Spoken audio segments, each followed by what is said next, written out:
dia. Tudo bem? E aí, deu para descansar um pouquinho? Revisar o conteúdo? Né? Hoje, a aula de hoje, de fato, inicia o conteúdo de cálculo. Tá? Hoje iniciamos o assunto de limites. E você vai estudar limite, assim, enquanto você estudar cálculo, você vai estudar limite. Tá? Ele só muda de tipos, de formas. Em algum momento esse limite vai ser chamado de derivada. Tá? Em algum outro momento esse limite vai ser chamado de integral. Tá bom? E cada um deles tem uma importância muito grande no cálculo. E eu tive a oportunidade nessa sexta que passou de ir nas salas para ver um pouquinho vocês mais de perto, né? Na aula de monitoria. Eu senti falta de vários alunos. Não vamos vacilar, tá? Não despertem para estudar só depois da primeira avaliação, tá? Pensa assim, a primeira avaliação é aquela que eu tenho que arrebentar. Não é aquela que eu tenho que ser arrebentada, tá? Você não tem que tirar uma nota baixa para acordar.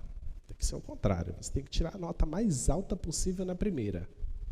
É a primeira avaliação que pode garantir um bom caminho para a tua aprovação. Tá? Se você for mal na primeira avaliação, então, o que você tem que pensar é o seguinte, os conteúdos vão ficando cada vez mais complexos. Se você não estudar cada vez mais e muito mais, a chance de não conseguir aumentar essa nota é muito grande. Tá? Então, te esforça muito. Por exemplo, um esforço que eu espero que vocês já tenham feito é ter passado o final de semana estudando limites. Né? Eu não vou nem fazer essa pergunta porque eu tenho certeza que vocês fizeram isso. Né? Tão óbvio, né? Tão óbvio. Claro que vocês tiraram. Oi? Vocês fizeram tudo, estudaram tudo. Claro que vocês passaram o sábado, o domingo e a madrugada desta segunda lendo sobre limites, né? Claro, óbvio. Né? Óbvio que vocês desmarcaram todo e qualquer encontro do final de semana, né? Todo e qualquer jogo de futebol para pegar o Leitold, né? O Guidorizzi, o Stuart. Quem lia Shakespeare agora lê Guidorizzi, né? Isso é muito bom. Né? Espero que vocês tenham tido uma boa leitura. E vamos para o nosso início de conteúdo de cálculo, que agora nós queremos falar de limite. E falaremos só de cálculo daqui para frente. Tá? Então, o pressuposto agora é que você saiba tudo do que nós vimos. Lembre absolutamente de tudo. O ensino médio, fichinha. Tá? Já foi. O ensino médio agora passado por completo. São apenas informações as quais você já domina totalmente. Qualquer dúvida, é assim. Ou consulta o colega do lado e vai embora. Tá? Vamos lá? Então, a nossa aula de hoje nós vamos falar de limite e continuidade. Tá? Esses são os dois conteúdos de hoje. E vamos falar do problema 1. Né? O problema 1 que nós expusemos aqui para vocês é a respeito da velocidade instantânea. A gente vai voltar a falar dele agora. Vamos falar da noção intuitiva de limite e depois nós vamos definir, de fato, o que é limite e o que é continuidade. Então, o primeiro problema, olha o que diz. Uma bola é solta a partir do ponto de observação no alto da torre CN, em Toronto, 450 metros acima do solo. Desprezando a resistência do ar, encontre a velocidade da bola após 5 segundos. Tá? Esse é o problema. Esse é um problema simples lá do ensino médio, né? E a solução desse problema é dada por essa equação. Tá? Essa equação, ela te dá exatamente a equação do espaço. Tá? Então, a equação do espaço é isso aí. ST é igual a 4,9 t ao quadrado. Isso aqui vocês obtêm lá do ensino médio, tá? Da equação do espaço, onde você tem a gravidade vezes o tempo ao quadrado dividido por 2. onde a gravidade é a nossa aceleração. Tá? Aí você quer determinar a velocidade instantânea no tempo 5 segundos. Tá? E o que foi que nós vimos? Quando nós falamos do problema inicial de cálculo, nós vimos o seguinte. Lembra que nós fizemos um desenho mais ou menos assim? Deixa eu ver se eu consigo fazer mais ou menos como era o desenho. Eu vou colocar uma curva qualquer aqui, tá? Imagina essa curva. E nós falamos o seguinte. Suponha que eu quero saber, nesse ponto que eu vou chamar de T0, T0 aqui embaixo, nesse ponto que eu vou chamar de T0, eu quero saber, por exemplo, qual é a reta tangente aí. Então, eu penso primeiro nessa reta secante. Tá? Onde você tem aqui, esse seria o T. Então, a ideia que nós pensamos é o seguinte, é você fazer esse T se aproximar cada vez mais de T0. Tá? Se você fixasse aqui, você ia conseguir uma certa velocidade média. Lembra que nós falamos? Variação do espaço dividido pela variação do tempo. E nós queríamos saber como seria a variação instantânea. Então, nós pensamos o seguinte, que se a variação do tempo for cada vez menor, então a chance de eu chegar na velocidade instantânea é bem maior. Né? Você está se aproximando cada vez mais da velocidade instantânea. Então, a ideia que você pode pensar é a seguinte, que a velocidade média, se você fizer a variação do tempo ir para zero, então você está se aproximando do que nós chamamos de velocidade instantânea. Tá? A nossa velocidade instantânea lá. Aí eu vou expor alguns valores para vocês. Observa lá na tabela. Se você pegar uma variação de 1 segundo, tá? Uma variação de 1 segundo, você vai obter a velocidade instantânea, a velocidade média de 53,9. Tá? Aí você diminui essa variação de tempo. Você pega uma variação de 0,1. Quando você faz o cálculo, você chega em 49,49. Tá? Você diminuiu. Você diminui mais ainda. Você vai chegar em 49,245. Aí você diminui mais ainda. Você chega a 49,049. Você diminui mais ainda esse tempo. Então, você chega em 49,0049. Então, o que é que você observa a partir daí? Que, à medida que você está diminuindo essa variação, você está diminuindo a variação do tempo, você está observando que as velocidades médias que você vai alcançando, elas tendem a se aproximar cada vez mais. Tá? E você está chegando no que nós chamamos de velocidade instantânea.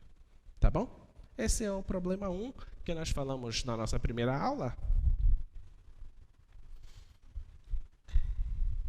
Então, a definição de velocidade instantânea é exatamente isso. No instante t0 é um número real para o qual o valor das velocidades médias se aproximam. Elas tendem a ficar cada vez mais perto uma da outra, sendo essas calculadas em intervalos de tempo cada vez menores, começando em t0. Tá? É simplesmente isso. Então, a definição intuitiva de limite. Quero pensar agora para a gente poder compreender mais ainda isto. Então, a definição intuitiva de limite é o seguinte. Suponha que você tenha o gráfico aqui de uma função. Eu vou supor que eu tenho o gráfico assim. Tá? O gráfico de uma função assim. E nesse ponto P, eu tenho aqui um certo L. Tá? Esse ponto P é um valor L, que não necessariamente é a imagem do ponto P. Tá? Pode não ser. Pode ser, por exemplo, que essa função seja assim, ó, aberto aqui, e a imagem seja esse ponto. Pode ser isso. Tá? Por isso que eu estou colocando aqui L, porque pode ser a imagem da função, mas pode não ser. Tá? Então, vou deixar sempre L. Vou tirar isso aqui por enquanto. E eu vou fazer o seguinte, ó. Se por acaso eu pegar uma certa vizinhança de L. O que seria uma vizinhança de L na reta real? Eu quero pegar valores acima de L e abaixo de L. Então, eu vou pegar uma variação aqui, que eu vou chamar de epsilon, maior que 0. Tá? É um número real, só uma letra qualquer que eu quis colocar epsilon. Então, se você pegar L mais epsilon, você vai estar aqui acima, e L menos epsilon você vai estar aqui embaixo. Tá? E a ideia é a seguinte, ó. Se eu riscar isso aqui,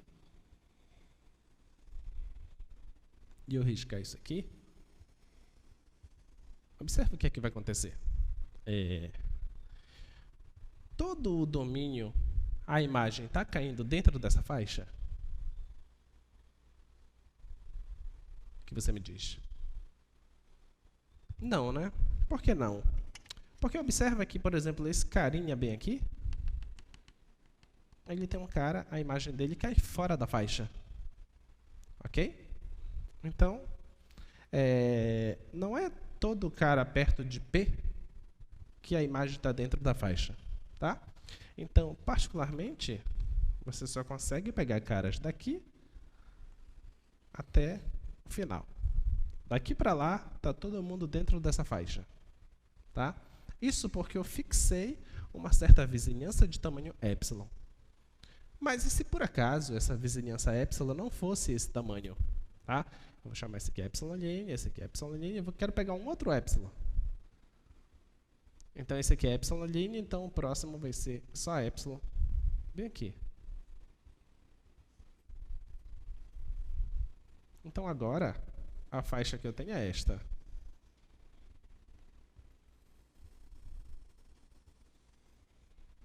Essa é a faixa. Tá?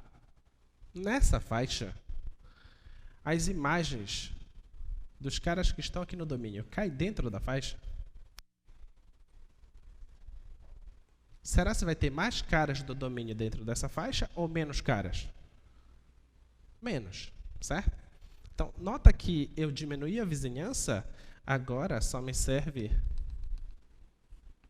daqui para lá, mas não tudo, porque quando chega aqui, alguns caras começam a sair. Então, agora o que me interessa é essa região. Tá ok? Então, percebe que se eu te digo a faixa, você consegue determinar quem seriam os caras aqui no domínio. Tá? Então, intuitivamente, se você me diz qual é o erro que você quer cometer, eu te digo o quanto você pode variar aqui no domínio para que a sua imagem caia dentro desse erro. Deu para entender a ideia? Tá? Então, essa é a ideia intuitiva de limite. Tá? Eu vou colocar aqui graficamente para vocês verem.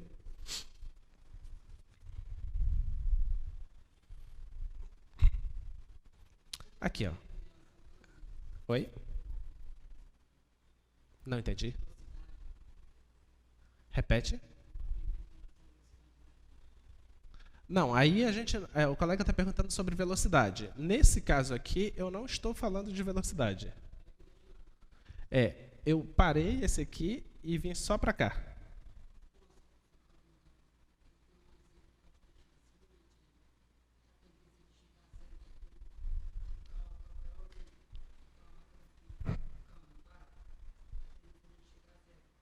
Não, mas esse de chegar a zero aí, o colega está falando de uma possível colisão para chegar a zero. O que nós queremos que vá para zero é a variação do tempo e não a velocidade. Entendeu? Quando eu faço a variação de tempo ser cada vez menor, eu tendo a descobrir qual é a velocidade naquele instante. Entendeu? Não é que eu quero saber quando que a velocidade dá zero. Tá? Muito bem. Então, ó, eu coloquei esse gráfico aí para vocês, um gráfico de uma função, e vou fazer o seguinte. Observa que eu vou variar aqui no domínio. Eu estou variando no domínio a imagem da função, esse vermelho aqui, ele não está se aproximando ainda do verde. tá? Eu vou variando, e a partir de um certo momento ele começa a se aproximar do verde. Se aproxima bastante do verde, até chegar muito perto do verde, tá? Eu estou fazendo isso do lado direito do ponto, tá, ok? Mas eu posso fazer isso também do lado esquerdo do ponto. Olha lá. Ele estava perto do verde. Quando eu fui me aproximando do ponto, parece que ele se distanciou do verde. Mas eu continuei me aproximando e a partir de um certo momento ele começou a se aproximar do verde. Então eu posso me aproximar o tanto quanto eu queira. Eu vou chegando bem perto do verde, tá? É isso que a gente quer entender. Como é essa dinâmica de aproximação? O quanto que eu posso te dar de erro na imagem que tu consegues determinar para mim quem são os caras no domínio, tá? Então, escrevendo isso, olha lá. Suponha que f de x esteja definida quando x está próximo de p. Eu não estou dizendo que ela está definida em p. Ela está definida só próximo de p, tá? Então, escrevemos o limite de f de x igual a L. Essa vai ser a nossa escrita de agora em diante. Vamos escrever muito isso. Nós vamos escrever isso aqui, ó. Limite da f de x. Quando x tende a p. Isso vai ser a L. E eu não... isso aqui, olha. F de p não precisa existir.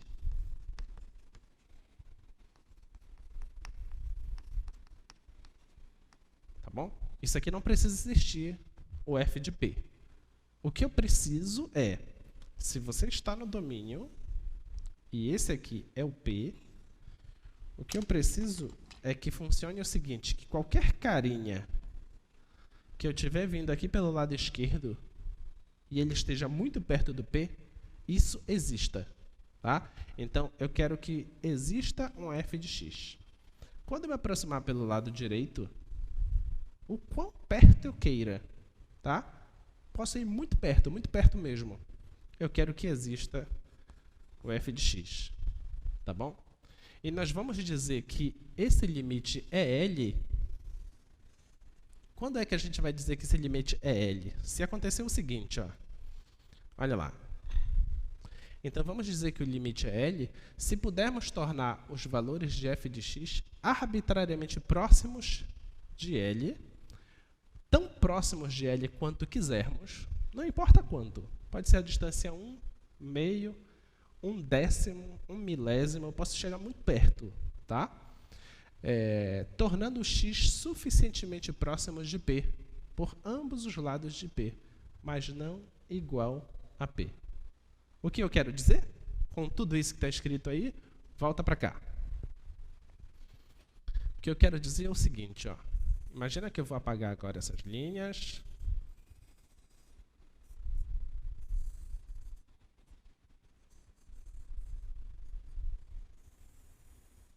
O que eu quero dizer é o seguinte, que se eu pegar epsilon muito pequeno, então eu vou fazer uma faixa aqui muito pequena. Se eu pegar uma faixa muito pequena, quer dizer que as imagens estão muito perto desse ponto. A pergunta é, você consegue pegar valores de x muito perto do ponto P, de tal forma que a imagem dele está dentro desse intervalo?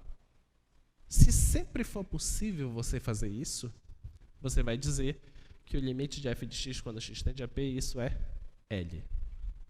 Tudo bem? Ok? Isso aqui é só em linguagem. Daqui a pouco nós vamos escrever isso matematicamente, tá? Então vamos lá.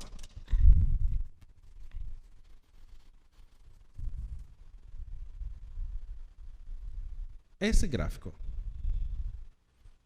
Um gráfico desta função. Observe o seguinte.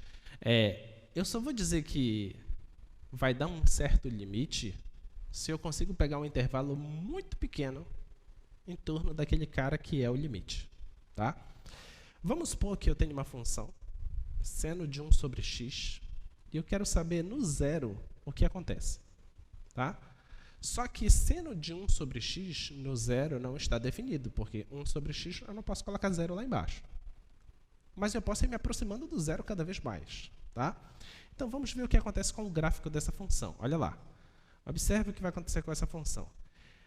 À medida que eu vou indo, a função vai indo para perto de zero e ela vai vibrando cada vez mais rápido. Observa. Vai vibrando muito rápido até chegar muito perto de zero. Esse é o gráfico dessa função. Tá? Olha lá como está o gráfico da função. Você vai ver que ele está vibrando entre 1 e menos 1. Tá? Eu não vou conseguir desenhar isso aqui, mas o gráfico ele vem aqui assim e ele vai ficar vibrando aqui, entre 1 e menos 1. Da mesma forma aqui do outro lado, entre 1 e menos 1. A pergunta que eu te faço é a seguinte: existe algum L aqui que você consiga pegar um intervalo pequeno, que a imagem esteja toda dentro desse intervalo? Não existe esse L, ok? Porque a imagem sempre vai estar variando entre menos 1 e 1, sempre. E quanto mais perto você estiver do zero, essa variação é mais rápida ainda. Por isso que pinta todo aquilo lá, tá? É uma vibração muito alta, tá? Então, sempre vai ficar entre menos 1 e 1. Então, de cara, aqui, nós já vamos dizer que esse limite dessa função aí, quando x tender a zero, esse limite não existe. Tá ok? Porque não existe um intervalo pequeno da imagem em que a imagem fique totalmente dentro desse intervalo à medida que eu me aproximo de um certo ponto. O nosso ponto aí é o zero. Tudo bem? Deu para entender? Então, a gente já tem a ideia de uma função que tem limite e de uma função que não tem limite. Então, se eu disse para você que a derivada é uma espécie de limite, então quer dizer que existem funções que não são deriváveis, né? Já que existem limites que não existem. Tá, ok? Então, nós vamos ver isso também. Tá? Muito bem. Tudo bem até aqui, pessoal? Você quer que fale um pouco mais disso aqui? Tá, qual é a ideia? A ideia que nós falamos é a seguinte. Suponha que esse cara aqui, o L, seja o candidato ao limite. Tá? Suponha que ele seja o limite. Então, se ele é o limite, o conceito nos diz o seguinte: então, você consegue uma vizinhança dele muito pequena, de tal forma que a imagem de todo mundo perto do ponto vai lá dentro dessa vizinhança. Tá? Então, nesse caso aqui, qualquer carinha que você me disser aqui que é candidato a limite, se você pegar um intervalo, qualquer intervalo que seja menor do que 2, porque esse tamanho aqui é 2, né? De menos 1 a 1. Qualquer intervalo que tenha um tamanho menor do que 2, as imagens sempre vão sair dele, porque está vibrando, ok? Então, as imagens não vão permanecer dentro dele a partir de um certo momento, sempre vai estar saindo. Como não permanece dentro dele a partir de um certo momento, então quer dizer que não existe esse limite, ok? Muito bem.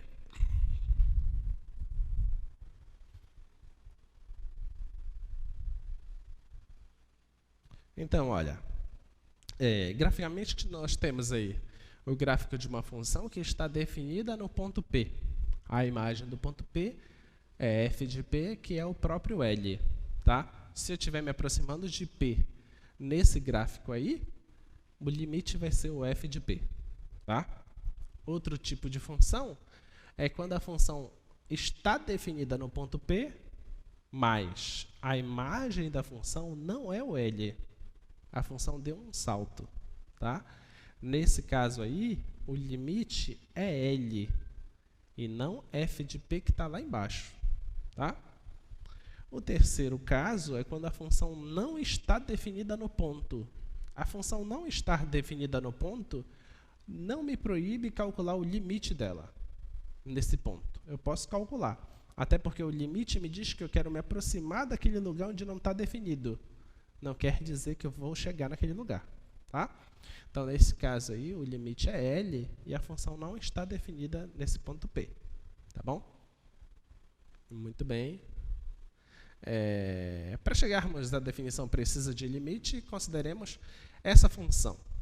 Quão próximo de x, de 3, deverá estar x para que essa função difira de 5 por menos de 0,1? Essa é a pergunta, tá? A pergunta que nós estamos fazendo é justamente essa aqui. Justamente essa aqui. Se esse cara é o limite e eu te dou uma faixa muito pequena, eu te pergunto qual é o tamanho da faixa aqui embaixo que vai levar todo mundo dentro dessa faixa pequena. Essa é a mesma pergunta que está no enunciado dessa questão. Vamos pegar a função. A função que está lá no slide, qual é? É f de x igual... Só vamos ver lá a projeção. 2x menos 1. Se o x for diferente de 3, e é 6 se o x for igual a 3. E a pergunta é o seguinte, ó, quão próximo de 3 x deve estar? Eu quero saber esse x me aproximando do 3. Quão próximo de 3 para que a diferença, isso aqui difira de 5 menos de 0,1. Tá bom? Esse é o problema, tá? O problema é o seguinte, quão perto do 3 o x tem que estar para que a imagem da função esteja a uma diferença menor que 0,1. Tudo bem? Essa é a pergunta, tá? Então vamos pensar. O que é que você sabe? Que como estamos falando de funções reais, de R em R,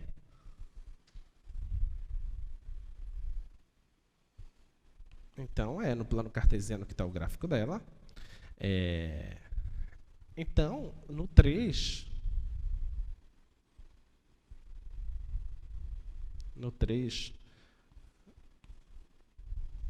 deve estar perto do 5. Não estou dizendo que é a imagem do 5. Eu quero saber quão perto do 3 eu posso chegar, para que eu esteja nesse intervalo. Nesse intervalo aqui. Esse intervalo aqui é o seguinte. Aqui é 5,01 e aqui é 4,99. Tá bom? Essa é a faixa, tá? A faixa é essa aqui. Se eu te dou essa faixa, qual o tamanho desta faixa aqui? Tá? Então, o que é que nós vamos fazer? Você tem o seguinte. Você tem... Deixa eu fazer ao contrário para não confundir. Você tem aqui o 5 e você tem aqui o f de x. Tá? Você quer saber a distância do f de x para o 5, essa distância não pode ser maior que 0,1. Como é que se calcula a distância na reta? Como se calcula a distância na reta? Qual é a distância de 1 para 4? Oi? A distância de 1 para 4? 3. E qual é a distância de 1 para menos 1? Oi? 2. Qual é a distância de 0 para menos 2? 2. A distância de 1 para 3 é a mesma coisa que a distância de 3 para 1?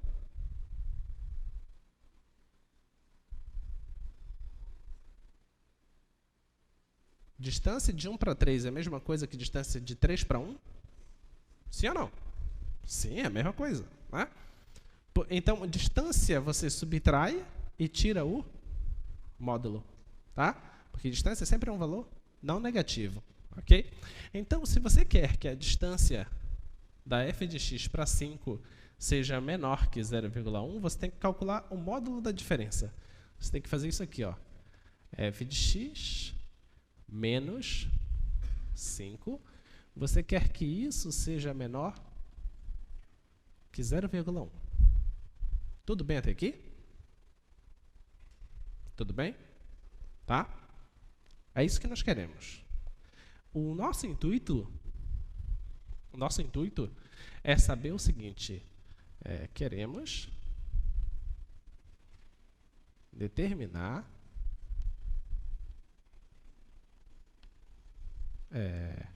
um delta que é maior que 0, tal que...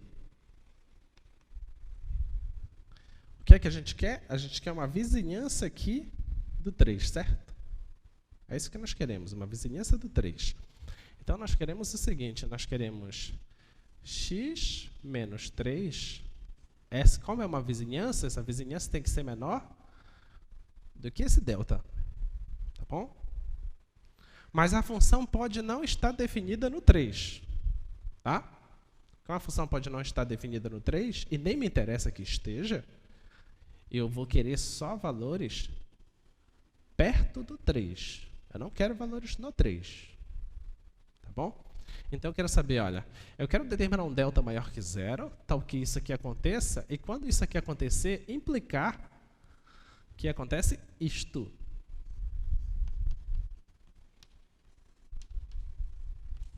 Opa!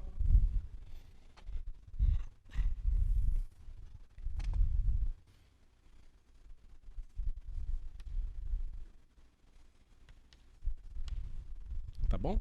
Esse é o nosso problema. Tá ok? Queremos resolver esse problema. Eu quero saber quem é esse delta aí, de tal forma que quando eu calculo essa imagem, f de x, e verifico a distância do f de x por 5, isso seja menor que 0,1. Tá? O que é que nós não conhecemos disso que eu escrevi aqui? Quem é que nós não conhecemos? O delta. O delta é o desconhecido, então é o delta que nós vamos determinar. Então, vamos sair do que nós sabemos e vamos determinar o que nós gostaríamos que é o delta. Tá? Então, vamos sair daqui. Ó. Tá bom? Então, o que é que nós temos? Nós temos que 0,1 é maior que a diferença f de x menos 0,5. Ok? Temos isso. Tá? Quem é a função? Quem é que eu vou substituir aqui? Está aqui a função. A função ela é 2x menos 1 se o x for diferente de 3 e ela é 6 se o x for igual a 3. Qual das duas sentenças eu vou substituir aqui? A de cima. Por que a de cima? Porque eu quero saber as coisas que acontecem na proximidade de 3. Eu não quero saber o que acontece no 3. Deu para entender? Então, eu vou para o que está próximo do 3. Então, o que me interessa não é a sentença de baixo, é a sentença de cima. Tá? Então, isso aqui é igual 2x menos 1. Eu coloquei de novo 0,5 aqui. Quando eu fizer essas bobagens, vocês falam. Não sei por que eu estou com isso. Tá. Menos 5. Tá bom? Ok? Então, vou continuar aqui, ó. Vai ficar 2x menos 6. O que é que você já está querendo fazer aí? O que é que você já está querendo fazer? Nunca passou pela sua mente desistir de cálculo. Nunca. Não faz parte da sua realidade. Até porque só desiste quem não gosta, né? Não é o caso aqui. Aqui todo mundo gosta. Né? Só o fato de você se inscrever no vestibular. Em engenharia, você já disse, I love you, cálculo. Né? Vamos lá. O que é que eu quero? Isto. Eu quero isso. Eu quero que apareça dentro do módulo x menos 3. Pelo que está lá, dá para eu fazer aparecer o x menos 3? Dá ou não dá? Dá. Essa que é a maravilha. Dá. Então, eu vou diminuir minha letra aqui.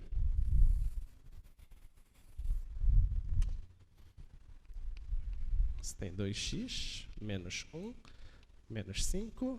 Isso aqui é igual a 2x menos 6. E aqui, isso aqui, vê se você concorda comigo, é a mesma coisa que 2x menos 3. Beleza? Pronto. Que ótimo, né? Que ótimo, porque você tem agora aqui 0,1 é maior que 2 vezes x menos 3. Tá? Só peguei o início e o final. Você divide tudo por 2, o 2 é positivo, não vai alterar a desigualdade. Tá? Então, isso aqui vai ficar 0,05 maior que x menos 3. Ok? Tá bom? Acabou o nosso problema. Quem é o nosso delta? Nosso delta é 0,05. Beleza? Então, isso aqui é como se fosse só o seu rascunho. Então, dessa forma,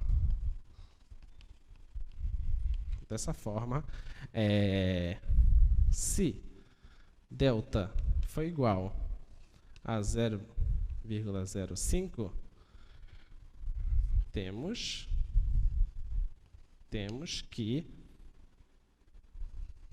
dado epsilon igual a 0,1,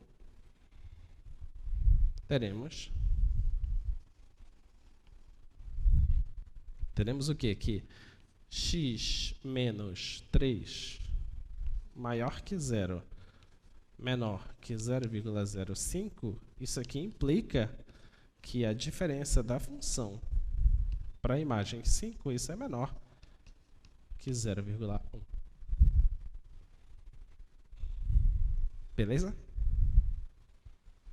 Tá bom? Isso que nós escrevemos lá é idêntico a isso aqui. Idêntico. É ou não é? É idêntico. Você não consegue olhar para cá e ver aquilo? É a mesma imagem. É a mesma. É você olha, sabe aquelas exposições de arte? Arte abstrata. Que você vai e o cara fica lá horas e horas olhando para aquele quadro e ele enxerga assim zilhões de coisas. Pois é, assim é vocês estudando cálculo. Vocês olham para isso aqui, vocês enxergam aquilo ali. Tá? Beleza? Tá bom? É exatamente isso. Tá? Exatamente isso aqui. Muito bem. Vamos lá.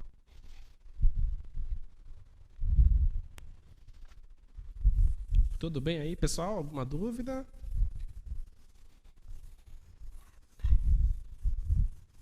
Estão compreendendo? Limite é mais fácil do que vocês imaginavam? É, né? É sim. Claro que é. Vamos fazer mais um exemplo desse, para a gente entender direitinho. Vamos lá, próximo exemplo. Determine o quão próximo de 5 deve estar x para que a função f de x menos 4 possa diferir de 6 por, no máximo, 2 unidades. Tá? Vamos pegar aqui a função. A nossa função é f de x igual a 2x menos 4.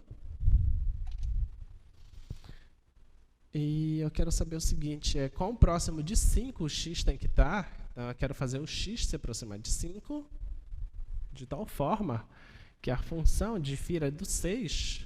Então, eu quero que a diferença da função para 6, isso seja menor que 2. É isso, né? Tá bom? Eu quero saber, então, quão próximo o x vai estar de 5. Tá? Então, vamos lá. O que nós temos que fazer? Bem, eu tenho essa diferença, tá? É a função menos, no nosso caso, menos 6. Isso tem que ser menor que 2. Eu quero determinar quem seria o delta de tal forma que x menos 5, eu quero saber quem é o delta. Ok? Isso que nós vamos fazer. Então, eu já sei que eu tenho que partir desse cara. Tá? Então, vamos fazer assim, ó. Vai ficar 2 é maior que f de x menos 6. Tá bom? Muito bem. F de x quem é? Esta função. Tá? Então, isso aqui vai ficar 2x menos 4 menos 6. Isso aqui é igual a 2x menos 10. O que eu quero que apareça? X menos 5. Isso que eu quero que apareça. Dá para fazer aparecer? Dá. Beleza. Dá para fazer aparecer. Então, isso aqui é a mesma coisa que 2 vezes x menos 5. Certo? Já apareceu. Né? Então, você tem que 2, pegar só esse e o final, é maior que 2 vezes x menos 5. Certo? Então, isso aqui me diz que 1 é maior que x menos 5. Pronto. Chegou. Quem é o delta, então? 1. Esse é o delta. Né? Portanto,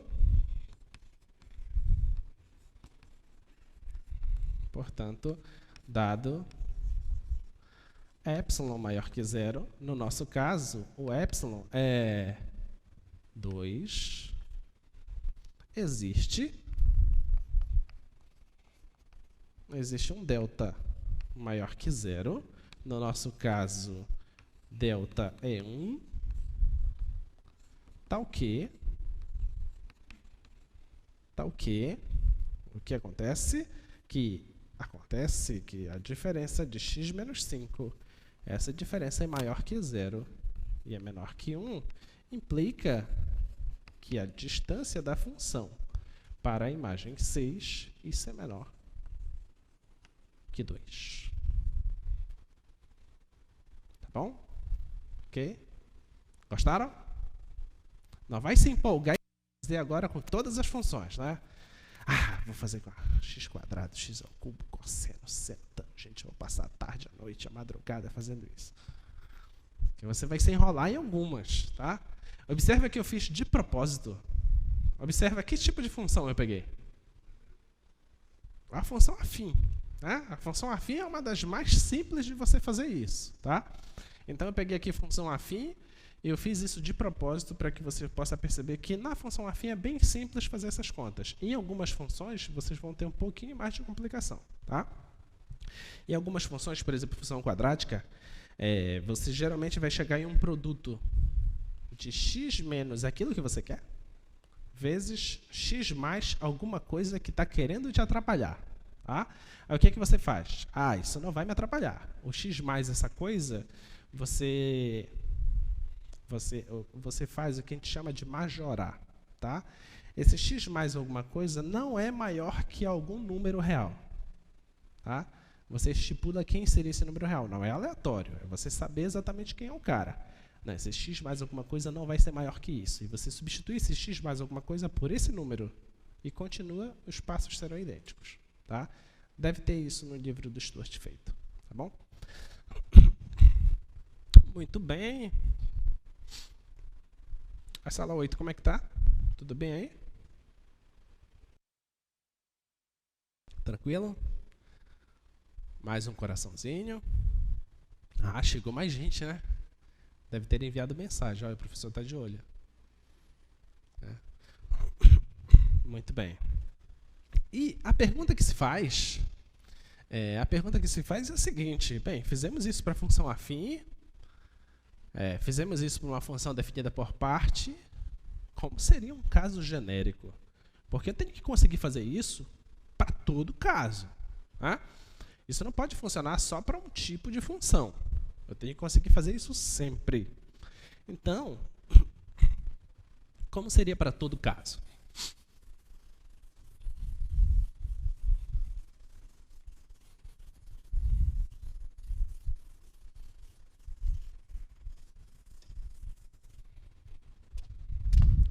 todo caso, vamos tentar fazer algo aqui.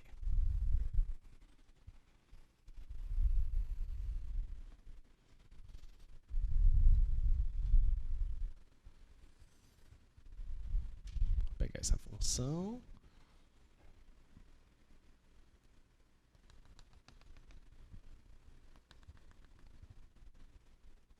Aqui eu vou colocar o L, tá? Mais uma vez, eu não sei se a função está definida nesse ponto, tá? Nesse ponto P aqui eu não sei. Muito bem. Então, eu vou pegar aqui uma faixa grande a princípio. Isso aqui, L mais epsilon. Aqui, L menos epsilon, tá? A propósito, de propósito, vou alterar esse gráfico aqui. Vou fazer isso. Vou deixar ele subir lá. Então, quando eu fizer isso, eu vou determinar aqui uma certa faixa.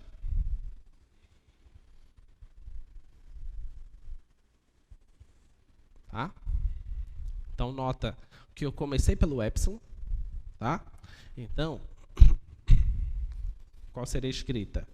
Dado epsilon maior que 0. Tá ok? Então, dado a faixa, se eu te der a faixa, a pergunta é: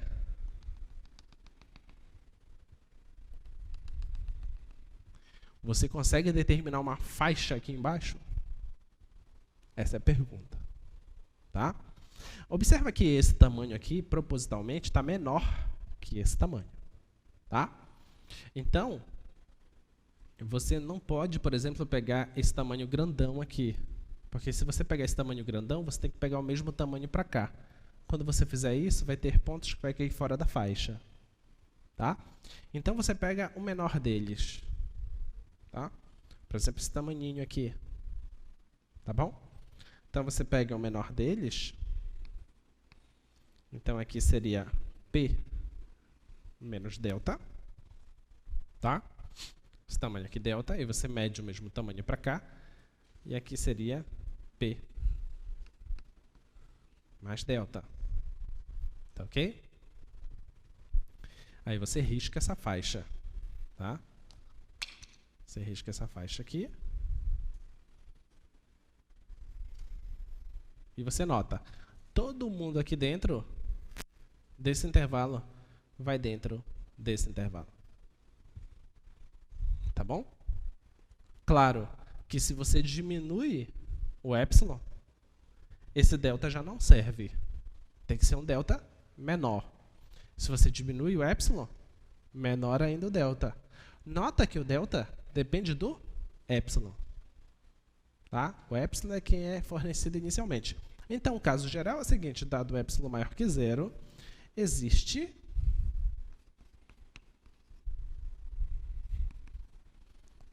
um delta maior que 0, tal que se 0 menor que x menos p menor que delta, isso implicar que f de x menos L é menor que epsilon. Tá bom? Esse é o caso geral. Tá bom? Beleza? Muito bem.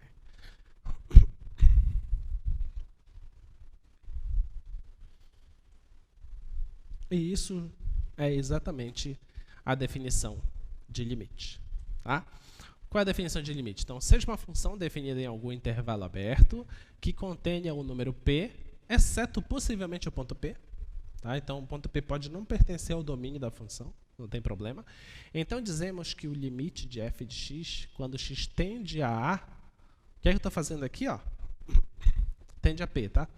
Então, o que é que eu estou fazendo? Eu estou fazendo o cara cada vez mais perto do ponto P. Estou fazendo ele se aproximar aqui. Então, nós dizemos, e se eu faço isso, a imagem da função se aproxima cada vez mais do L. Tá? Tanto por aqui, quanto por aqui. Tá bom? À medida que eu vou me aproximando aqui, também a imagem vai se aproximando aqui. Se isso acontece, é exatamente o limite do que está escrito lá no slide. É exatamente isso aí. Então, dizemos que o limite de f de x quando x tende a P é L, e escrevemos isso. Limite de f de x quando x tende a P, isso é L. Tá? Se para todo epsilon maior que zero, houver um delta maior que zero, tal que isso acontece. Tá bom? Ok? Muito bem. Então, vamos provar, então, pela definição, que o limite dessas funções é isso. Qual vocês querem fazer? 1, 2 ou 3? Qual a gente pode fazer? 1, 2 ou 3? Olha para lá e me diz qual delas resolve todas. A 3. Qual resolve todas?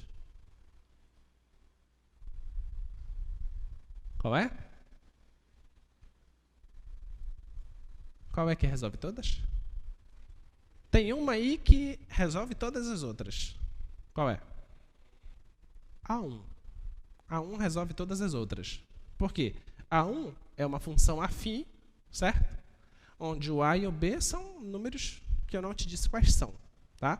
E a B e a C também são funções afins. Só que são funções afins particulares. Já estou dizendo quem é o A e quem é o B. Tá bom? Então a gente faz o primeiro item, que já vai estar resolvendo o segundo e o terceiro. O segundo e o terceiro fica como exercício para vocês, tá?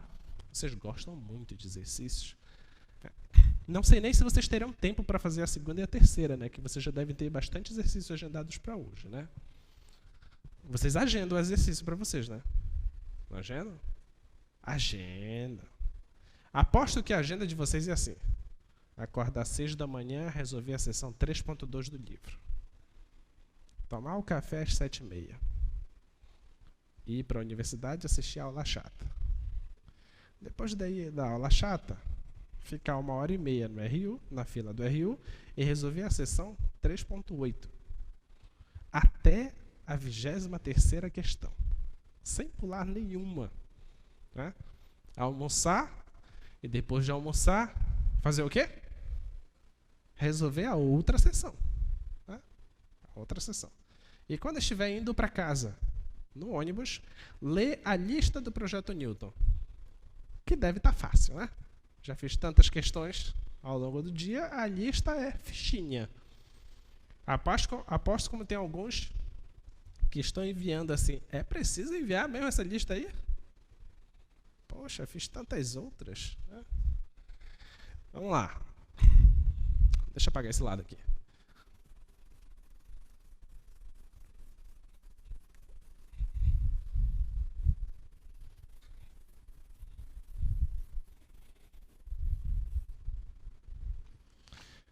A nossa função é a função... Eu quero fazer esse limite aqui. O limite de x tendendo a P de AX mais B. Eu quero provar que esse limite é AP mais B. Isso que eu quero provar.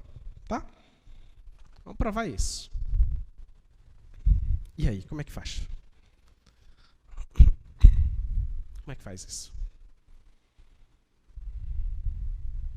Quero provar isso. Agora há pouco, olha, nós fizemos esta. Eu consegui determinar quem era o delta, porque o epsilon me foi dado, né? Me foi dado o epsilon aqui. Ok? Me foi dado o limite. Me foi dado o epsilon. E aqui? Quem é o epsilon aqui? Quem é o epsilon? Não me foi dado o epsilon. Bem, se não me foi dado o epsilon, então o epsilon é quem? Adivinha? É o epsilon. O epsilon é o epsilon. É um cara muito pequeno, perto do zero. Só isso, tá? Então, o que é que eu vou fazer? Então, olha, dado epsilon maior que zero. Quando eu escrevo isso, eu já estou na minha cabeça de que esse epsilon é um cara muito pequeno. Tá? Então, temos temos que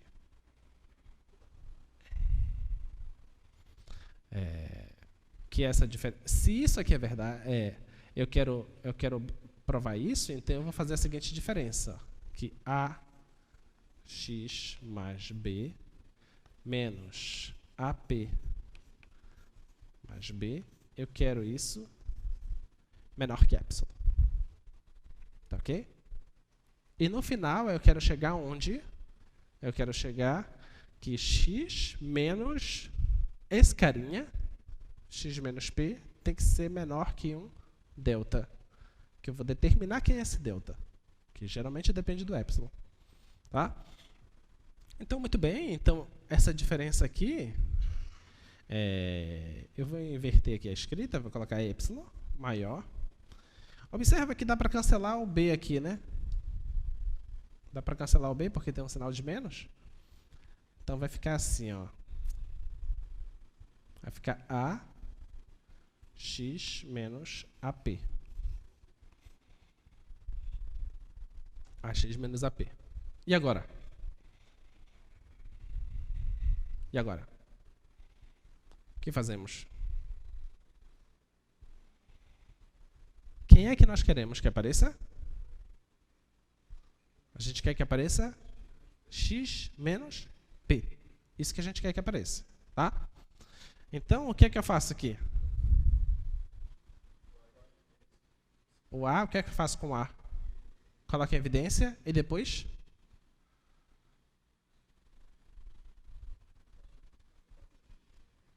E depois? Vai falar assim para mim. Eu acho que quer dizer passa ele para o outro lado. Né? Acho que é isso. Então vai ficar assim, ó. Epsilon maior que A vezes x menos p. Vou parar aqui por enquanto e vou voltar aqui. Aqui. Ok. Nesse ponto. Aqui nós tiramos quem? Tiramos o 2, certo? Colocamos o 2 em evidência e tiramos o 2. Tivemos algum problema em fazer isso? Nenhum. Lá, eu posso fazer isso de cara? Posso tirar o A? Sim ou não? Oi? Vai passar dividindo o A. Mas eu posso fazer isso?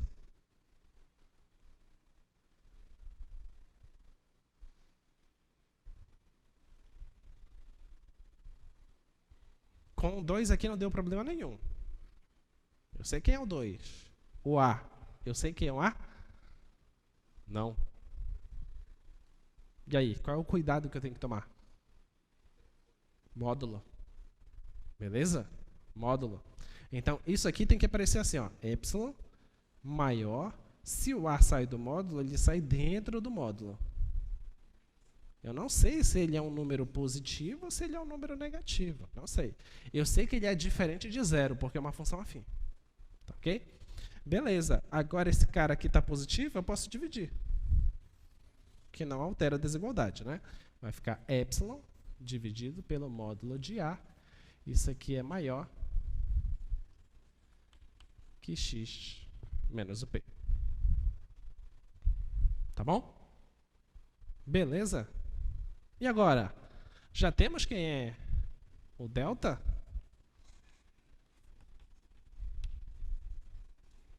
Quem é o delta? Quem é o delta? É quem? Epsilon sobre módulo de A. Esse é o delta. Beleza. Nota que justamente é isso que aparece aqui, né? Olha lá. Não tinha nenhum 2? Esse 2 aqui não passou dividindo depois? Apareceu 1, ó. Tá? É justamente isso. Não apareceu o módulo aqui porque o 2 é um número positivo. Tá? Então, muito bem. Então, dado epsilon maior que 0, existe delta maior que 0. E quem é esse delta? É o epsilon sobre o módulo de A. Tal que se x menos p for menor que esse delta, isso implica que a f de x menos AP mais B, isso é menor que epsilon. Tá bom? Ok? Beleza, mas isso aqui significa exatamente que o limite, quando x tende a P, de AX mais B é igual a AP mais B. Tá bom? Beleza? Já sabemos limites, né? E todas as vezes que você aprende alguma operação em matemática, alguém certa vez definiu soma. E alguém disse assim, mas não tem propriedades aí? Se você já sabe o que é A mais B, você sabe o que é B mais A? Vamos definir isso. Então, será se A mais B mais C é a mesma coisa que B mais C depois mais A? Será se funciona? E alguém definiu depois a multiplicação. Bem, A vezes B igual a B vezes A. Mas A vezes a soma funciona? O que é que vai dar, né? Essa é uma matemática linda, né? Toda vez que você define limite, a primeira pergunta que você faz, bem, se nós já sabemos o limite de uma função, por que a gente não sabe, então, o limite da soma de funções, né? Vamos fazer, então, isso, né? Então, se você pode somar funções e calcula o limite dela, então você divide e multiplica funções e calcula o limite disso. O limite do produto, o limite do quociente. Então, essa é a nossa próxima diversão, né? Muito bem. Parece que nós estamos hoje no playground, né? Então, entra agora as operações com limite. Então, as operações são essas, tá? Operações são essas. Então, eu vou definir aqui, eu vou escrever aqui as duas funções. Então, se você tiver função f e g, tá? Elas estão definidas em um intervalo i menos, provavelmente, o ponto P, não precisa estar definido no P, e elas são funções que assumem valores reais, tá? E a hipótese é de que o limite, quando x tende a P do f de x, isso é L, e o limite de g de x, quando x tende a P, isso é M. E ele vai te dar todas essas propriedades, e eu vou demonstrar só a primeira, que o limite da f mais g de x, quando x tende a P, isso é L mais E. Tá bom? Vamos provar isso, tá? O que é que você quer? Você quer que esse limite aqui... O que a propriedade está te falando? Que a soma dos limites é o limite da soma. Tá? É isso que a propriedade está te falando. Então, se isso for provado, a gente já abre um belo caminho para a gente aí. Porque nós podemos trabalhar com um monte de outras funções, começar a somar elas, porque até agora a gente só falou com polinômios, né? Basicamente, a gente falou só da função afim, né? E daqui a pouco você vai dizer, peraí, deixa eu ver se eu estou entendendo. Se você provar isso, que o limite da soma é a soma dos limites, se eu estava trabalhando com polinômios, quer dizer que de agora em diante, eu posso pegar, por exemplo, o limite do seno, mais o limite da função quadrática, mais o limite do logaritmo, e isso é a soma desses limites. Oh, que maravilha, hein? Eu vou longe, eu vou longe. Então, quer dizer que se eu pegar o limite da exponencial, mais o limite do seno hiperbólico, eu também posso fazer a soma dos limites? Pode. Você pode ir longe, né? Então, você pode pegar todas as funções que nós já trabalhamos e começar a manipular elas. O único cuidado que você tem que ter é sempre observar os domínios, tá? Esse é o cuidado que você tem que ter, tá? Então, muito bem. Então, olha, você quer o limite da soma.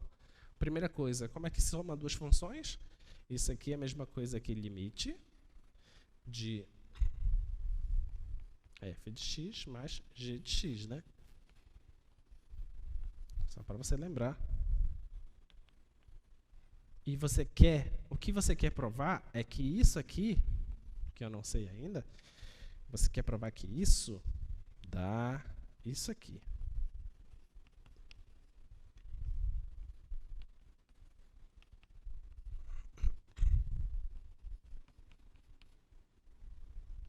Você quer provar que dê isso aqui. Esse é o nosso intuito. Tá bom? Queremos chegar aí. Né? Vamos lá, vamos chegar.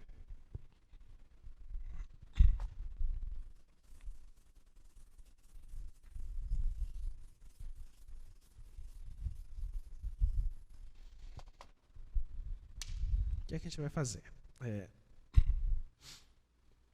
Eu vou fazer o seguinte, eu vou fazer uma diferença aqui, tá? Eu vou pegar o módulo da f de x mais g de x menos L mais M, tá bom? L mais M, ok? E isso aqui vai ser igual a alguma coisinha aí, tá? Peguei o módulo, tá? O nosso intuito é fazer aparecer um certo epsilon aqui, né? Tá? É isso que a gente quer que apareça. A gente já vai chegar nele. Antes da gente chegar nele, eu preciso saber se vocês sabem isso aqui. Se eu tenho o módulo de x mais y, se por acaso do outro lado eu coloco o módulo de x mais o módulo de y, qual sinal eu coloco aqui? Menor ou igual, tá? Aqui entra menor ou igual. Quem que sabe o nome dessa desigualdade? Muito bem. Essa é a desigualdade triangular, tá? Justamente pela ideia do triângulo. O que é que ele quer dizer? Em um triângulo qualquer, se você soma dois lados, o tamanho de dois lados, essa soma tem que ser maior que o terceiro lado. Beleza? É isso que quer dizer a desigualdade triangular. Tá bom? Muito bem. Então, é essa informação que nós vamos usar. Tá? Então, isso aqui é igual, vê se você concorda comigo, f de x menos L mais g de x menos M. Tá bom? Eu só reposicionei as parcelas. Tá? Agora, eu vou enxergar esse cara aqui como o meu x, que eu fiz aqui da desigualdade, e esse carinha como o meu y, que eu fiz aqui da desigualdade. Tá bom? Então, isso tudo, esse módulo, isso aqui é menor ou igual que f de x menos L mais módulo de g de x menos M. Tudo bem? Tudo bem? Desigualdade triangular, tá? Então, isso aqui é devido à desigualdade triangular.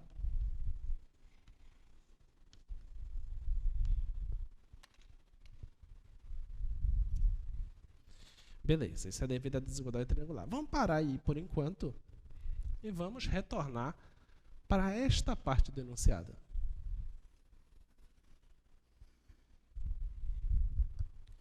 Sabe a história de ver o quadro e interpretar o quadro? É isso. Isso aqui que eu vou escrever, sabemos por hipótese. Hipótese é a informação dada no teorema, tá? Sabemos por hipótese que limite, eu vou escrever aqui mesmo, que o limite da f de x quando esse x tende a P, isso é L, né? Isso é L. O que significa?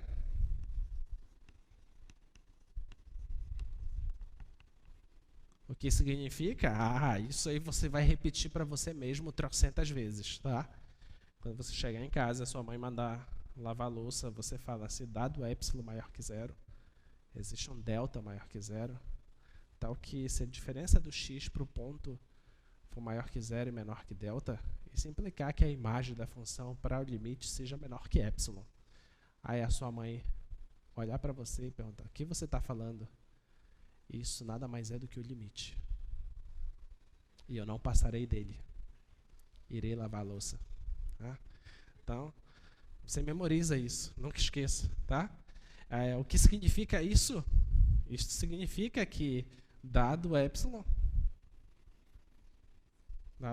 maior que zero, existe um delta maior que zero, tal que se essa diferença x menos p, diferença x menos p for maior que zero, menor que delta, isso implica que a f de x menos o L seja menor que epsilon. Certo? Não é isso que significa? Mas lembra que nós falamos que esse epsilon eu posso ir diminuindo ele o tanto quanto eu queira? Sim ou não? Posso diminuir ele, não tem problema nenhum. Em particular, eu posso colocar aqui um epsilon sobre 2. Tá bom? Não tem problema nenhum. Ele é um epsilon. Tá? Posso fazer isso. Muito bem, deixa essa informação aqui. Então, da mesma forma,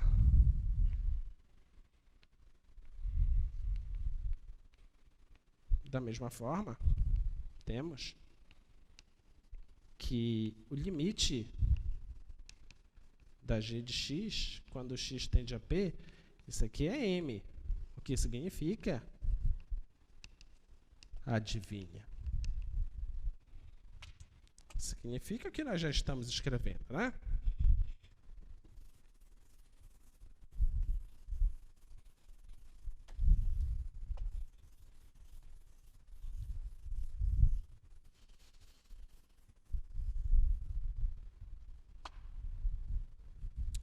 O que significa que, dado epsilon maior que zero, existe um delta maior que zero, em particular, não é dado epsilon, então eu posso pegar o mesmo epsilon. Tá bom? Então, em particular, significa que, dado o mesmo epsilon maior que zero, existe, vamos fazer um destaque aqui. Só para a gente diferenciar, esse delta, ele é para a função f. Tá bom? Então eu vou colocar um índice aqui, tá? Um delta da função f. Eu vou colocar um fzinho aqui. Tá bom? Então, é da função f isso. Então dado epsilon, dado o mesmo epsilon, existe um delta. Esse delta agora vai ser da função g, tá? Maior que zero, tal que acontece a mágica, que a diferença de x menos p é menor que esse epsilon, implica que a diferença da g de x menos m é menor que epsilon. Em particular, eu posso colocar epsilon sobre 2. E o nosso problema está praticamente terminado. Agora é só escrever. Tá? O que nós vamos escrever? Você tem isso aqui, certo? Eu vou pegar isso. Tá? Antes de pegar isso lá, observe o seguinte, que isso aqui funciona com esse delta. Isso aqui funciona com esse delta, tá? Com delta F e com delta G. Se eu quiser que funcione os dois ao mesmo tempo, o que é que eu faço? O que vocês acham? Um funciona com delta F, o outro funciona com delta G. Se eu quero que funcione os dois ao mesmo tempo, o que eu faço?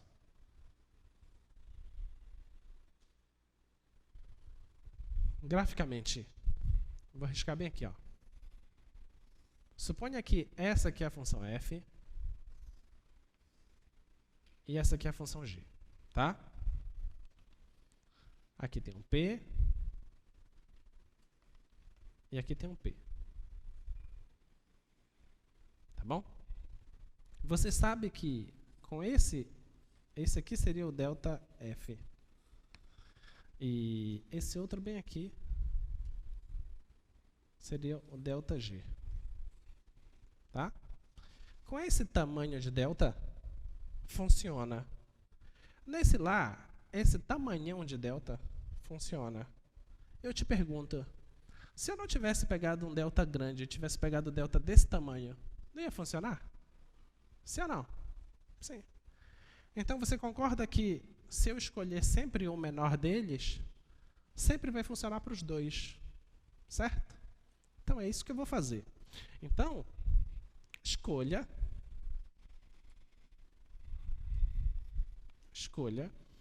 delta como sendo o mínimo entre o delta F e o delta G. Escolha delta como sendo o mínimo, tá? O menor deles vai funcionar para os dois, tá? Então, eu vou pegar agora lá, f de x mais g de x menos L mais M. Isso aqui é menor ou igual a essa soma, tá? F de x menos L mais G de x menos M. Tá ok? Menor ou igual que essa soma. Só que isso tá bem aqui, ó. Certo? Ok? Isso aí é menor que epsilon sobre 2. Tá? Então, esse carinha aqui, ó, é menor que epsilon sobre 2. Ok. Tudo bem? Eu mudei lá a desigualdade, tá? Estava menor ou igual, agora está estritamente menor. Tá? Porque aqui é estritamente menor. Tá bom? Mas... e esse outro carinha aqui? Qual a informação que nós temos dele? Está aqui em cima, ó. Ele é menor que epsilon sobre 2. Que é menor que epsilon sobre 2. E isso aí é igual a epsilon. Certo? Que lindo, né? Que lindo. Nossa, vamos lá. Então, ó, como ficou? Então, nós acabamos de fazer o seguinte.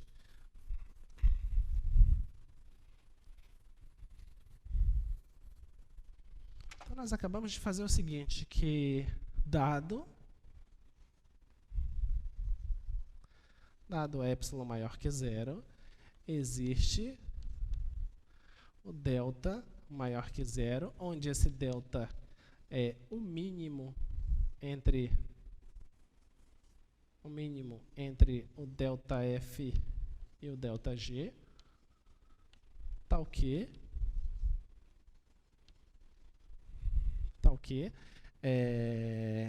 se x menos p for maior que zero e isso menor que delta, isso implica que a soma das funções f de x mais g de x menos a soma dos limites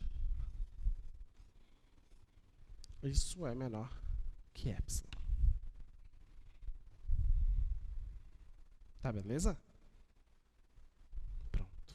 Que lindo. Então, nós acabamos de provar que o limite, quando x tende a p, dá f, vou colocar assim, f mais g de x, isso é igual a limite da f de x, quando x tende a p, mais o limite g de x, quando x tende a p. Provamos que a soma dos limites é o limite da soma. Bom, sejam bem-vindos à nossa primeira demonstração em cálculo. Né? Tá? Lindo, lindo, lindo, né? Deu para entender, pessoal? Ficou claro? Tá bom? Vocês vão rever essa parte do vídeo quantas vezes? 5. Tá? Mas, se você não entender, reveja o vídeo, tá? Procure os monitores. Eu vou começar a tirar alguns dias para vir, talvez de manhã aqui, talvez um dia de manhã e um dia à tarde, para ajudar um pouquinho vocês aí na monitoria. Talvez eu venha acho que uma terça de manhã e uma quinta à tarde, tá? Se vocês quiserem tirar alguma dúvida, é só aparecerem aí, mas os monitores estão todos os dias, tá bom? Eu vou estar avisando talvez a partir da semana que vem, tá? Muito bem, vamos continuar. Já sabemos que o limite da soma é a soma dos limites. O limite da diferença vai ser a diferença dos limites, né? O limite do produto, no slide está errado, tá? O limite do produto é o produto dos limites. Eu coloquei mais e menos ali. Falta corrigir no item 2, tá? No item 3, o limite do quociente é o quociente dos limites. Claro, qual é o cuidado que você tem que tomar? Que o denominador não pode ser 0. Tá bom? Muito bem. E agora surge essa definição. O nome dessa definição é a definição de função contínua. Olha o que está escrito lá. Uma função definida de um intervalo I em R é contínua em um ponto P desse intervalo se a seguinte condição for satisfeita. Qual é a condição? Vamos ver.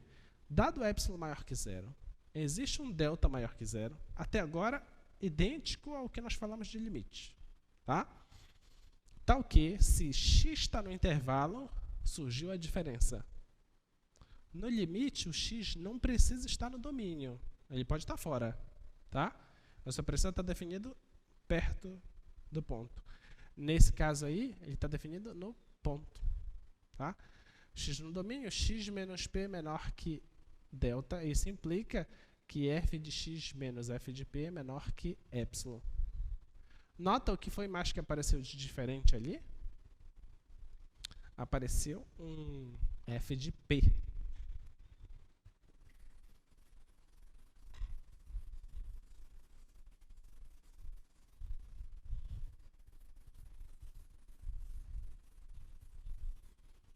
Está aparecendo assim, ó.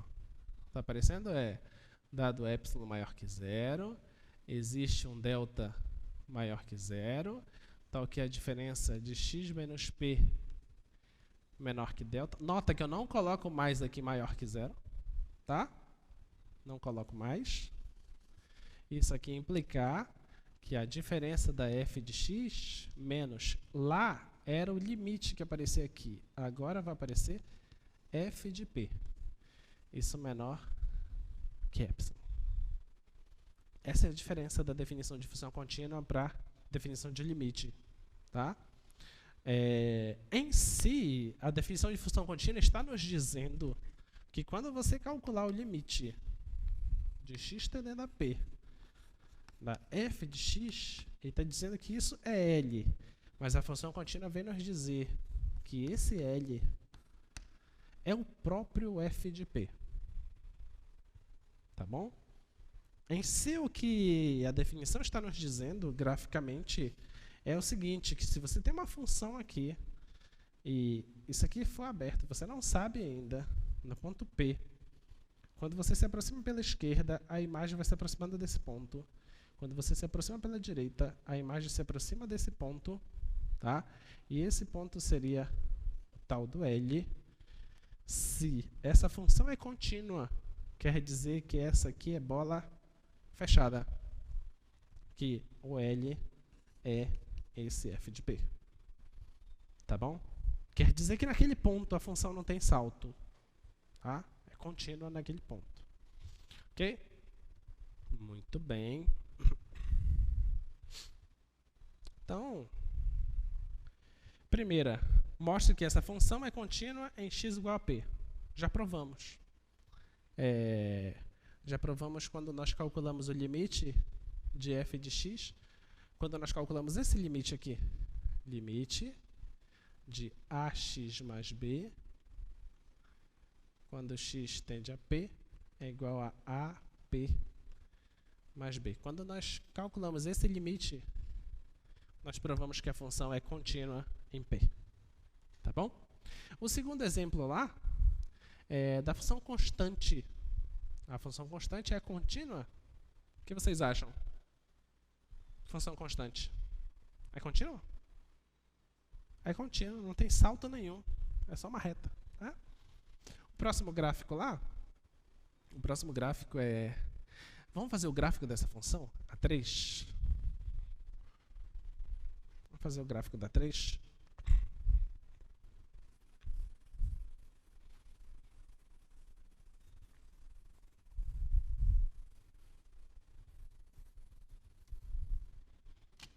Então, a 3 é o seguinte, ela é f de x igual a 2x, se o x for menor ou igual que 1, e ela é 1 se o x for maior que 1. Tá? Essa é a função. Então, como seria o gráfico dessa função?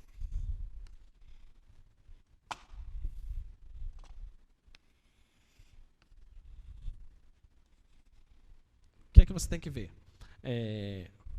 Do 1 para lá, não vale 1 porque aqui está aberto. Tá?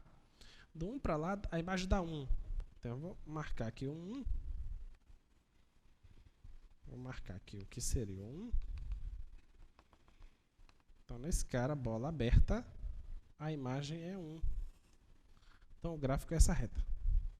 Ok? Agora, antes do 1, o gráfico é isso, 2x. Então, no 1 vale, ó, que tem o igual. Quando você substitui 1 aqui, 2 vezes 1 dá 2. Então, a imagem dá 2.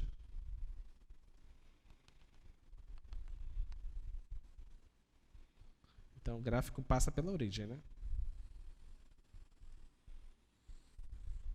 Esse é o gráfico da função. Tá? Então, ela é essa reta que passa pela origem e vai até o ponto 2. Quando chega no 1, ele dá um salto. E a pergunta da nossa questão lá faz o seguinte: é contínua no 1? O que é que você tem que fazer? Se você estiver se aproximando do 1 pela direita, qual é a imagem que você vai sempre alcançar? Se estiver vindo pela direita, estiver vindo por aqui, a imagem sempre vai dar 1. Tá? Mas e se você estiver vindo pela esquerda? Qual é a imagem que você vai alcançar? A imagem você vai estar se aproximando sempre do 2. Então, nota que não existe uma faixa em que a imagem esteja toda lá dentro. O que eu quero dizer? Que se você me disser assim, o limite é 1. Aí, se eu pegar essa faixa aqui, ó,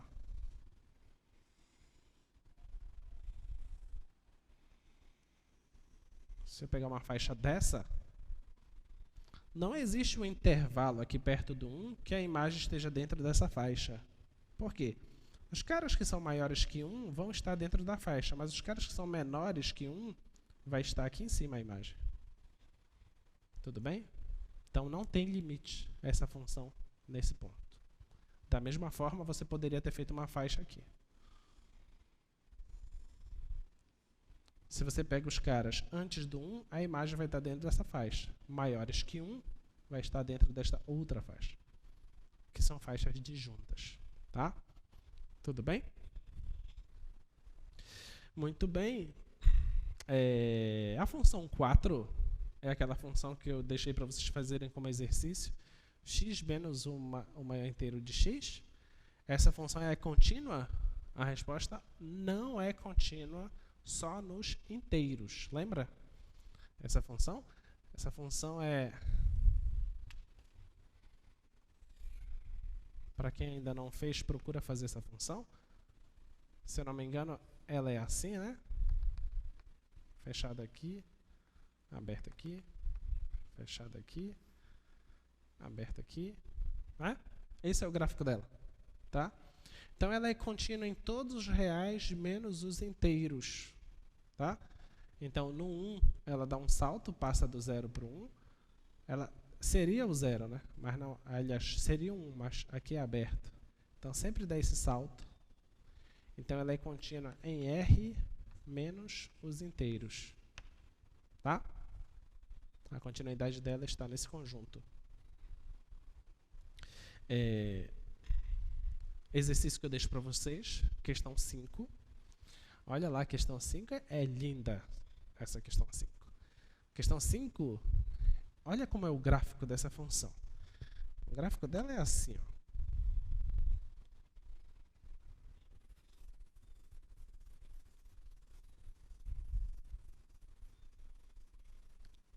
Essa função é o seguinte.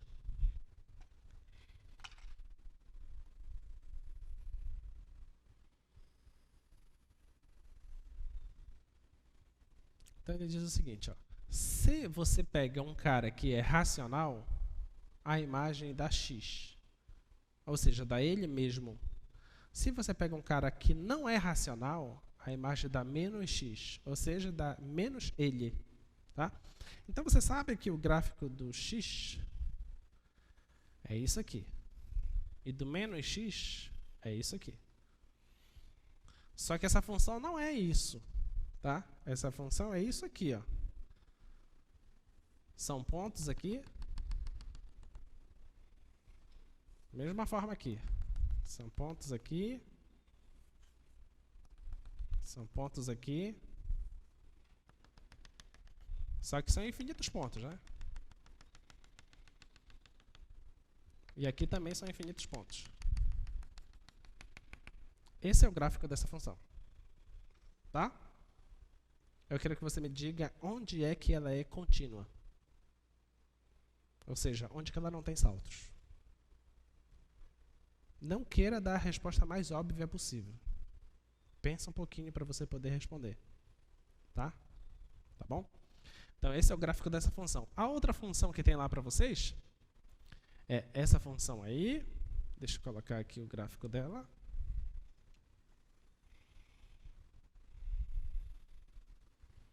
Essa outra função, se você olhasse só para o x² menos 1, ele faz isso aqui, ó. E 1 menos x², eu acho, a qual está lá, é isso, menos x² mais 1, faz isso aqui. Se fosse só isso. Mas lá está envolvendo a racional e irracional. Então o gráfico dela não é isso. O gráfico dela são pontos sobre esse gráfico. Esse que é o gráfico dela. E pontos aqui.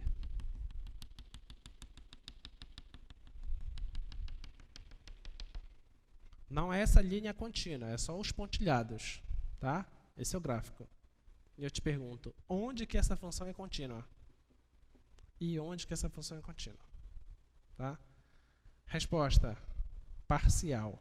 Essa função ela é contínua só em um ponto. Descubra qual é esse ponto. Essa função aqui ela é contínua em 2 pontos.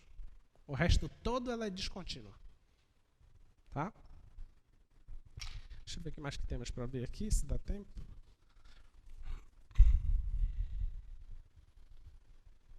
Então, aí tá, eu só coloquei a distinção para vocês verem a diferença entre função afim, definição de função afim, aliás, definição de função contínua e definição de limite, só para vocês observarem que na escrita o ponto P não precisa pertencer ao domínio quando se trata de limite, mas quando se trata de função contínua precisa. O limite na definição de limite é um L, e na definição de função contínua é a imagem da função no ponto P. Tá? Essa é a distinção entre elas. E consequência da definição de função afim é que a função está definida no ponto P, que o limite, quando x tende a P, da função existe, e esse limite é o próprio f de P. Tá? E quais são as funções que são contínuas? A gente não vai provar elas, mas as funções polinomiais todas são contínuas, as funções racionais todas são contínuas. Nota que continuidade depende da função estar definida naquele ponto. Então, função racional, naturalmente, tem pontos que o denominador daria 0, né? Mas esses pontos não pertencem ao domínio. Então, não faz sentido você perguntar, por exemplo, se 1 sobre x é contínua em 0, porque o 0 não está no domínio. Tá? Então, função racional são contínuas, as funções exponenciais são contínuas, trigonométricas, as funções potências e as funções logarítmicas. Todas as funções nós vimos nas 2 primeiras semanas. Tá? E, finalizando, você passa a tarde fazendo essas questões. Né? Na próxima aula a gente inicia fazendo algumas dessas questões, vocês vão ver que é bem simples. Por quê? Por que é simples? Porque todas as funções aí são contínuas. Se é contínua, o limite da função, quando x tende a P, é o f de P. Só precisa fazer isso. Tá bom? Até mais, pessoal. Bons estudos. Até a próxima aula. Tchau, tchau.